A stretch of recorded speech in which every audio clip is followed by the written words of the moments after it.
and Muslim, begun at the close of the 11th century and fought for 200 years.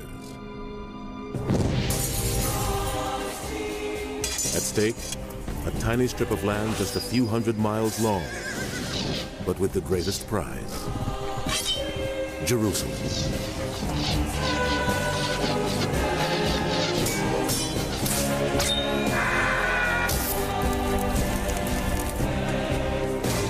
Now this holy war has passed into legend. But there were those who saw it with their own eyes. Great chroniclers from two different worlds, Christian and Muslim, who wrote of great deeds, great battles, great warriors, of men who would lay down their lives for their God.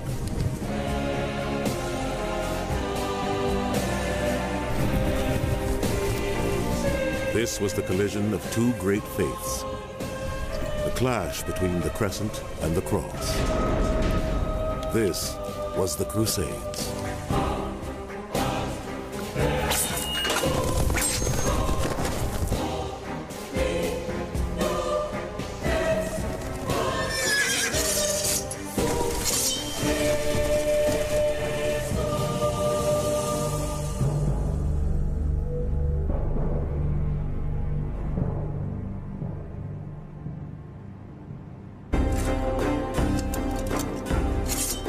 In 1096, to great fanfare, more than 60,000 Christian warriors set off from Europe on the First Crusade.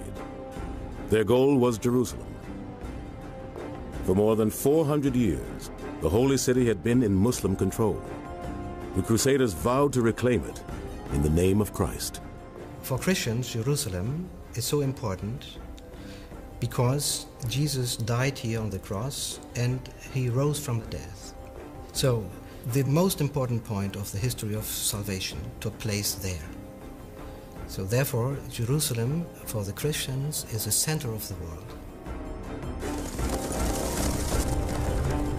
This Christian army had struggled its way 3,000 miles across the forbidding landscape of the Middle East in a series of epic encounters with the forces of Islam.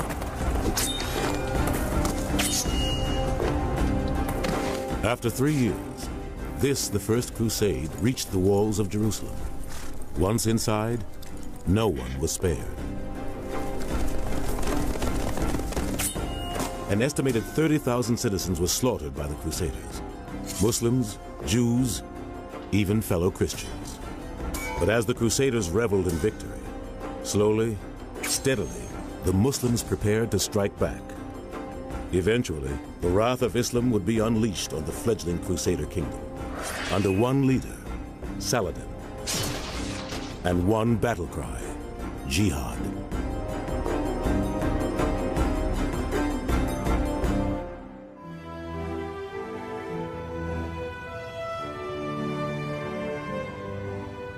When Jerusalem was taken during the First Crusade, the killings were horrible. Jews who'd gathered in the temple were burnt. Promises made to Muslims that Muslim women and children would be allowed out free were violated with impunity. To Muslim eyes, two of their holiest shrines were now defiled. The Crusaders stabled their horses in the Al-Aqsa Mosque and at the Dome of the Rock, where the Prophet Muhammad is said to have ascended to heaven. They tore off the Islamic symbols to reconsecrate the mosque as a church. In the heart of Jerusalem, its gleaming new crucifix boasted to the Muslims that this was now a Christian city. They were just stunned and shocked by the violence, the brutality, the killings that were inflicted on them, and what shocked them even more, that this was done in the name of Christianity.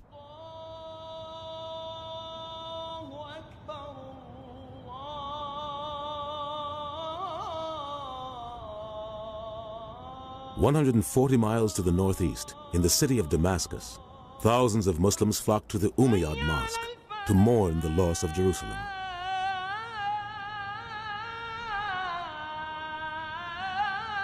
Imagine the scene here when the news arrived from Jerusalem to the Damascene people that Jerusalem was captured, not only captured, but the Muslims and Christians there, fellow Syrians, were massacred in their thousands. Every little corner was filled by men, by soldiers, taking their turbans off, moaning, weeping, and discussing what should happen. Though the will of the people to rise up against the Christian invaders was strong, in 1099, the Muslim world was in no position to mount a counterattack. To the most celebrated Islamic chronicler of the age, Ibn al-Athir, the reason was clear. Its leaders were hopelessly divided. Whilst the Christians were conquering and settling in our territories, the rulers and armies of Islam were fighting amongst themselves. This caused much discord and disunity among the people, and weakened their power to fight the Christian enemy. The culture of Islam was magnificent, and big advances had been made in the sciences and mathematics. Nonetheless, the political institutions of Islam had not succeeded in creating a society which could be stable. And what we saw emerging was strong local rulers and what we can describe as city-states. Since the death of Muhammad, the Islamic world had been split between two competing doctrines: the Sunni orthodoxy of Baghdad and Aleppo, and their bitter rivals, the Shia, who held power in Cairo. To defeat the Christians, they would need one leader who could unite the strength of the Muslims under the banner of war. This was the greatest fear of the Crusaders, a major Muslim counterattack. William of Tyre was a scholar and Christian archbishop whose chronicles have become the most important record of the life of the Crusaders. Through zealous Christian eyes, he recounted how the Muslims, or Saracens, began their guerrilla campaign against the fledgling Kingdom of Jerusalem. The entire country surrounding this city was inhabited by infidel Saracens who were cruel enemies to our people. Even within these city walls, there was scarcely a place where one could rest in security. They reduced the realm to such a state of terror that no one dared venture outside the fortifications. To survive in this hostile environment, the Christians who remained after the First Crusade had to secure their grip on their new kingdom. After the capture of Jerusalem, many of the Crusaders returned home. There's only maybe 200 or 300 knights left there. Jerusalem must have seemed quite an empty place. I mean, physically, it's quite a big city. What the Crusaders had to do, of course, was to try and hold on to that, trying to consolidate it, and also try and get more people out there. That was the crucial thing. The Catholic Church appealed for European families to come and settle in Jerusalem. The homes of Muslims, Eastern Christians, and Jews were requisitioned to house the new arrivals. Recruiting tours went around Western Europe, advertising the idea, much as when Americans were told to sort of go west. This was go east, young man. You're going to get good property, good tax deals. You've got a sort of a sense of adventure. The other thing, of course, you'll be living in Christ's patrimony. There's that extra element to it as well. Everybody who is faithful to Christ, he has an inclination to go to the place where Jesus lived, where Mary, his mother, lived, the apostles. And also, because Christianity derives from the Jewish roots, also where the prophets lived. In the aftermath of the First Crusade, Jerusalem blossomed into a thriving spiritual metropolis with a population of around 30,000, about the same size as medieval Paris. What we have after the First Crusade is a series of nails that are hammered into the fabric of the Holy Land. Strong points that the Crusaders have, but they have to be connected. They have to link up these cities that they've taken and consolidate the territory. Europeans set up new farms, villages, and castles around the captured cities and created 4 powerful new Crusader states: Edessa, Antioch, Tripoli, and the Kingdom of Jerusalem. Now that the holy city was Christian, pilgrim visitors from Europe poured into Jerusalem.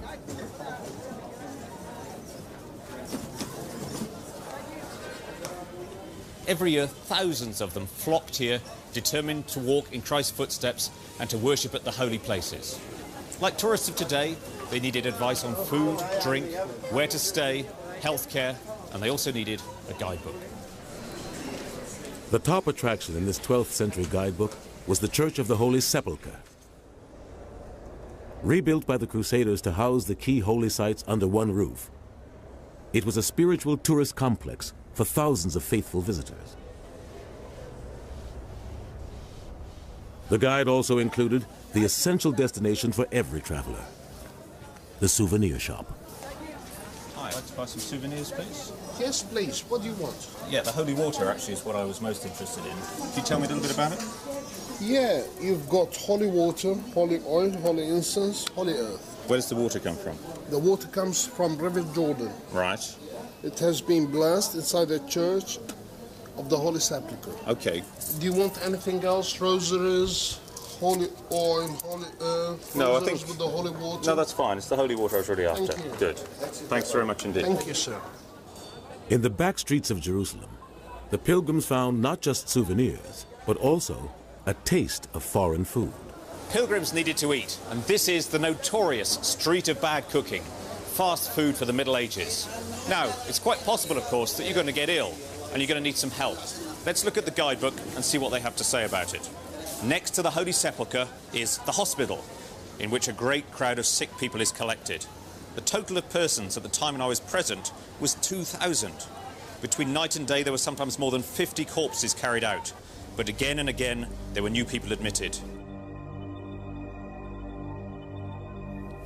On capturing the city, the Crusaders had taken over the Hospital of St. John.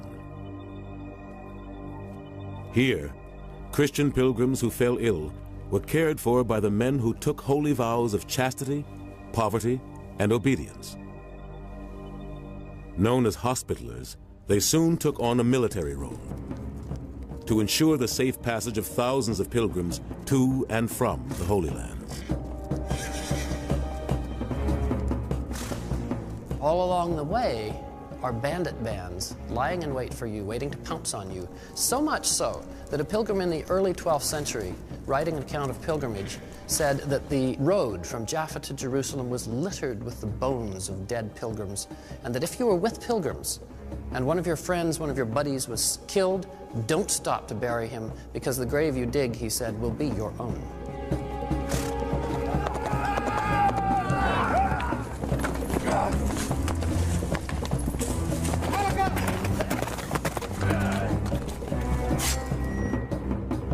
To offer increased protection to these pilgrims, a second holy order had been established.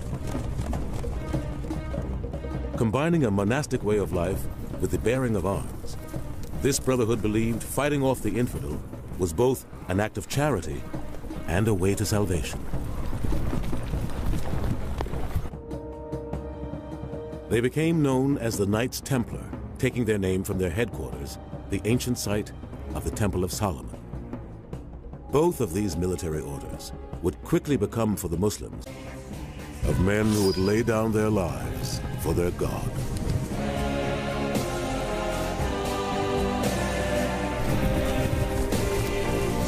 This was the collision of two great faiths, the clash between the crescent and the cross. This was the Crusades.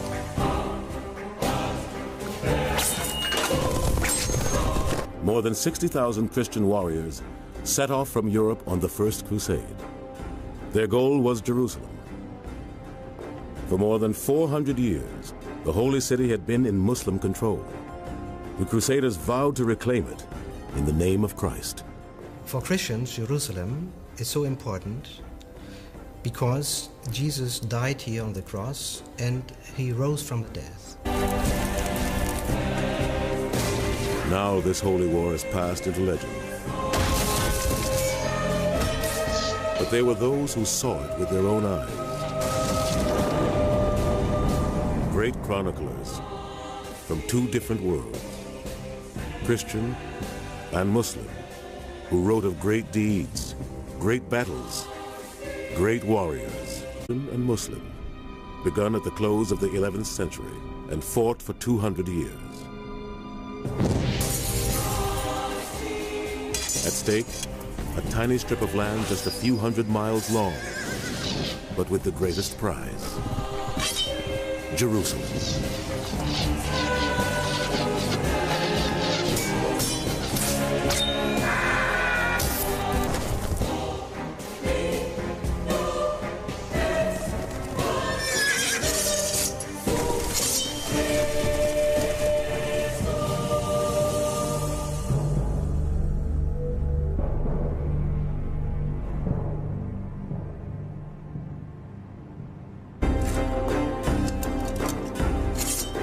In 1096, to great fanfare,